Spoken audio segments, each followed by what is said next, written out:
بسم اللہ الرحمن الرحیم رب اشرح لی صدری ویسر لی امری واحلل عقدۃ من لسانی یفقہوا قولی صدق اللہ العظیم۔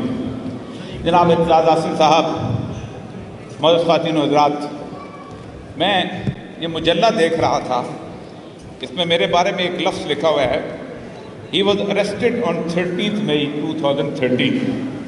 I was not arrested, I was abducted. قانون کی زبان میں اگر میں arrested ہوتا تو مجھے کسی کورٹ آف لاء میں پیش کیا جاتا۔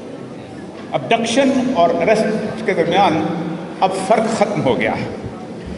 مجھے جو موضوع دیا گیا ہے وہ موضوع ہے سورینٹی اللہ سبحانہ و تعالیٰ کی اور اس کے حوالے سے آئین کے اندر دیے گئے تحفظات۔ قرآن پاک کے مطالعے میں تمام پیغمبروں کی بنیادی طور پر دو ذمہ داریاں دی گئی ہیں۔ سب سے پہلی دو ذمہ داریاں، اس کے بعد باقی ساری چیزیں آتی ہیں۔ سیدنا موسیٰ علیہ السلام کو جب اللہ تبارک و تعالیٰ نے فرعون کے دربار میں بھیجا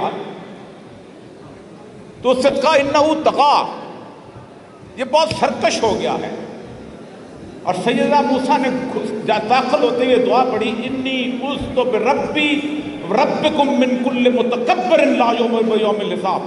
اے اللہ، میں تیری اور اس شخص کے رب کی پناہ مانگتا ہوں ہر اس متکبر کے مقابلے میں کہ جو اللہ کی قیامت یوم آخر پر یقین رکھتا۔ حضرت موسیٰ نے فرعون کو یہ نہیں کہا کہ تم اللہ پہ یقین کرو، حضرت موسیٰ نے فرعون کو یہ نہیں کہا کہ میں پیغمبر بنا کے تم پر بھیجا گیا ہوں۔ پہلی بات، پہلا مطالبہ اسلام کے اندر اور قرآن کے اندر یہ ہے ارسل معنا بنی اسرائیل، بنی اسرائیل کو آزادی دے دو۔ جب تک آزادی کی تصور نہیں آتا، نہ دین نافذ ہوتا ہے، نہ ایمان نافذ ہوتا ہے، نہ کوئی اور چیز نافذ ہوتی ہے۔ پہلی چیز، مکہ کی وادیوں سے ہجرت کس لیے کی گئی تھی؟ مکمل آزادی، تاکہ آپ اپنے اس معاملے کے اندر اپنے اصولوں کے مطابق زندگی بسر کریں۔ اور دوسری چیز جو اسی آئین کے تحت تحفظ دی گئی ہے، اللہ کہتا ہے کہ میں نے تمام پیغمبروں کو بھیجا۔ میں قرآن کی آیت سنوں، تمام پیغمبروں کو لقد ارسلنا رسلنا بالبینات، نشانیاں دے کر بھیجا، وانزلنا معہم الکتاب، اور کتاب دے کر بھیجا، والمیزان، اور میزان، یہ جو سپریم کورٹ کے باہر لٹکی ہوئی ہے، یہ جو ہائی کورٹ کے باہر لٹکی ہوئی ہے، کیوں بھیجا؟ لیقوم الناس بالقسط، لوگوں کے درمیان، مسلمانوں کے درمیان نہیں، عیسائیوں کے درمیان نہیں، یہودیوں کے درمیان نہیں، لوگوں کے درمیان پیغمبر کیا کرتا؟ یقوم الناس بالقسط، رول آف لاء قائم کرے۔ یہ پیغمبروں کی ذمہ داری تھی رول آف لاء کو قائم کرنا، یہ پیغمبروں کی ذمہ داری تھی انصاف کو قائم کرنا، یہ پیغمبروں کی ذمہ داری تھی کہ جو اس معاشرے کو اندر یہ جو میزان اور کتاب دے کے، کتاب کیا ہے؟ قانون کی کتاب جو اللہ نے نازل کیا، وہ قانون کی کتاب اللہ کے نازل کیے ہوئے قانون کی کتاب اور انسانوں کے نازل کیے ہوئے قوانین میں کوئی زیادہ فرق نہیں ہے۔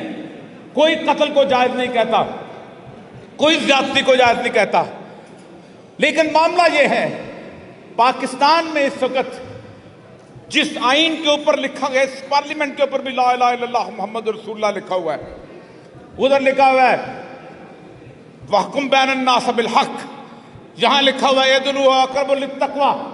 ان قرآن کی آیات کے لکھنے کے باوجود معاملہ یہ ہے کہ اس دور کے اندر، گزشتہ 1.5 سال کے اندر جو کیفیت گزری ہے، اس کیفیت کے اندر نہ اس وقت رول آف لاء ہے اور نہ مکمل آزادی ہے۔ یہ وہ پیغمبرانہ مشن کون ادا کرے گا؟ یہ آپ لوگوں پر اللہ ذمہ داری نکالتا ہے۔ وَكَذَلِكَ جَعَلْنَاكُمْ أُمَّةً وَسَطًا لِتَكُونُوا شُهَدَاءَ عَلَى النَّاسِ وَيَكُونَ الرَّسُولُ عَلَيْكُمْ شَهِيدًا۔ ہم نے تمہیں ذمہ داری دی ہے، بالکل ویسی ذمہ داری جیسی ہم نے پیغمبر کو دی تھی کہ تم پر گواہی دے۔ دو ذمہ داریاں مجھے پورے اس کے اندر اٹھا، اور اللہ کہتا ہے جب تم نہیں کرتے ہو نا، جب تم آزادی نہیں کرتے ہو نا، جب تم مکمل آزادی کی جدوجہد نہیں کرتے ہو، جب تم رول آف لاء نہیں کرتے ہو، اللہ کہتا ہے میں کیا کرتا ہوں؟ لباس الجوع والخوف، میں تمہیں بھوک اور خوف کا لباس پہنا دیتا ہوں۔ کیا ہم نے بھوک اور خوف کا لباس نہیں پہنا ہوا؟ کیا ہم زندگی کے اندر وہ اس کیفیت کے اندر نہیں ہے کہ جس کو اللہ بیان کرتا ہے قرآن کے اندر کہ کہ ہم ان کو ایسی کیفیت کے معیشتاً زنکا، ایک ایسی کیفیت میں کہیں گے کہ ان کی گزران مشکل کر دیں گے. وہ زندہ رہنا چاہیں گے نہیں رہیں گے. وہ ان کے پاس پیسہ ہوگا، دولت ہوگی، لیکن اس کے بعد ان کے لیے سہولیات جو ہیں بیمانی ہو کر رہ جائیں گے، گزران مشکل کر دیں گے. وَإِنَّهُ لَمَعِيشَةٌ ضَنْكَ. تو اب مسئلہ سارا یہ ہے، بھول ہے ان سارے لوگوں کی کہ جو اس کائنات کا پہیہ الٹا کرتے ہیں. میری عمر 68 سال کے قریب ہے. دنیا کی تمام تاریخ اٹھائیں اور پاکستان کی 2 موومنٹس اٹھا رکھیں. جب کبھی موومنٹ اٹھی ہے ہمیشہ پریس پر پابندی ہوئی، اس کے درمیان اٹھی. ایوب خان کے خلاف موومنٹ اٹھی، پریس اس کے پاس، اخباریں اس کے پاس، ریڈیو اس کے پاس، ٹی وی اس کے پاس. لیکن ہم بچے تھے جب ایوب کتا ہائے ہائے پوری گلی میں ہوتا تھا. ایوب خان کو پوچھا تم نے چھوڑا کیسے؟ اس نے کہا میں اپنے گھر میں بیٹھا ہوا تھا تو یہ میرے دونوں پوتے جو تھے اچانک ایک جھنڈا سا اٹھا کے تقریر کر رہے تھے، نعرہ لگا رہے تھے ایوب کتا ہائے ہائے. یہ ہوتی ہے پبلک سپورٹ. 77 تمام لوگ جیل میں تھے، تمام لوگ. مجھے یاد ہے اعتزاز صاحب اس وقت اس گورنمنٹ کو چھوڑ کے واقعی رول آف لا کے لیے باہر نکلے تھے. آپ حیران ہوں گے کہ لیفٹ کے لوگ حسین نقی جیل میں، مظہر علی خان جیل میں، پنجاب پنج کے مظفر قادر جیل میں، الدین جیل میں، الطاف حسن قریشی اور مجیب الرحمان شامی، کون کون جیل میں نہیں تھا. تمام پریس اس کے ساتھ تھا. لیکن 77 کے جو لوگ لاہور کے شاہد ہیں انہوں نے وہ جلوس دیکھے ہوئے ہیں کہ جنہوں نے تختہ الٹ کے رکھ دیا تھا. آپ کیا سمجھتے ہیں دنیا میں ریولوشن جو ہے وہ پریس کے ذریعے آتے ہیں؟ پورے کے پورے 1917 کے اندر جب ریولوشن آیا ہے اس کا بولشوک ریولوشن، تو سائیکلو سٹائل مشین کے اوپر وہ کاغذات گھماتے ہوتے تھے، وہ لے کے جاتے ہوتے تھے. مسئلہ صرف یہ ہے، میں زیادہ باتیں آپ کے ساتھ نہیں کرنا چاہتا اس لیے کہ بنیادی طور پر دکھ، علم اور کیفیت ایسی ہے کہ اس وقت ہم اس مقام پہ آ چکے ہوئے ہیں.